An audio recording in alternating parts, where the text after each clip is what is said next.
તો આગામી 48 કલાક ભારેથી અતિ ભારેની આગાહી વ્યક્ત કરાઈ છે। હવામાન નિષ્ણાંત અંબાલાલ પટેલે આ આગાહી કરી કે જ્યાં અનેક વિસ્તારો જળબંબાકાર થવાની શક્યતા અંબાલાલે વ્યક્ત કરી છે। ખાસ કરીને મધ્ય ગુજરાતના જિલ્લાઓમાં ભારે વરસાદની શક્યતા વ્યક્ત કરી છે। દક્ષિણ ગુજરાત અને સૌરાષ્ટ્રમાં અતિ ભારેની શક્યતા વ્યક્ત કરવામાં આવી છે। નીચાણવાળા વિસ્તારોમાં રહેતા લોકોને પણ સતર્ક રહેવા માટે સૂચના આપવામાં આવી છે। અમદાવાદ અને ગાંધીનગરમાં પણ 36 કલાક ભારેની આગાહી વ્યક્ત કરવામાં આવી।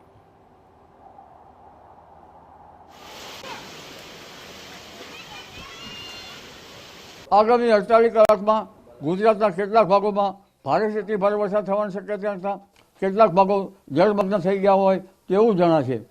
ખાસ કરીને મધ્ય ગુજરાતના ભાગોમાં વડોદરા વગેરે ભાગોમાં ભારેથી અતિ ભારે વરસાદ થવાની શક્યતા રહેશે। આ ઉપરાંત અમદાવાદ ગાંધીનગરના ભાગોમાં પણ આગામી 36 કલાકમાં ભારેથી અતિ ભારે વરસાદ ત્રાટકી શકે છે। કારણ કે આ સવારે ઝાકળી વાદળો આવ્યા, ઝાકળી વરસાદ થયો હતો, એટલે આગામી લગભગ 36 કલાકમાં પાછળ વરસાદ આવતો હોય તેવું જણાઈ રહ્યું છે।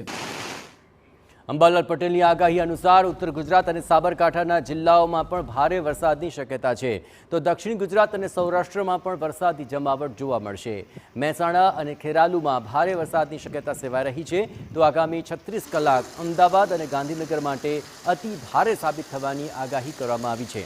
અંબાલાલ પટેલના જણાવ્યા અનુસાર આ 36 કલાકમાં નીચાણવાળા અનેક વિસ્તારો પાણીમાં ગરકાવ થઈ શકે છે।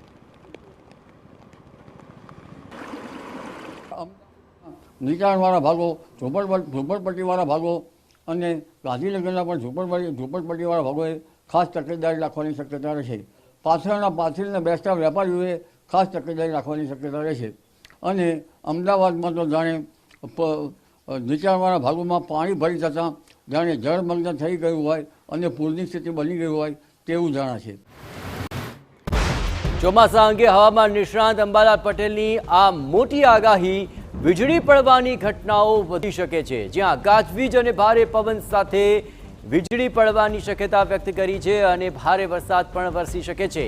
કાચા મકાનોમાં રહેતા લોકોને સચેત રહેવા માટે ખાસ તેમણે આ અંગે એલર્ટ આપ્યું છે અને ખેતરોમાં પાક ધોવાઈ જવાની, ખાતર નિષ્ફળ જવાની શક્યતા પણ તેમણે વ્યક્ત કરી।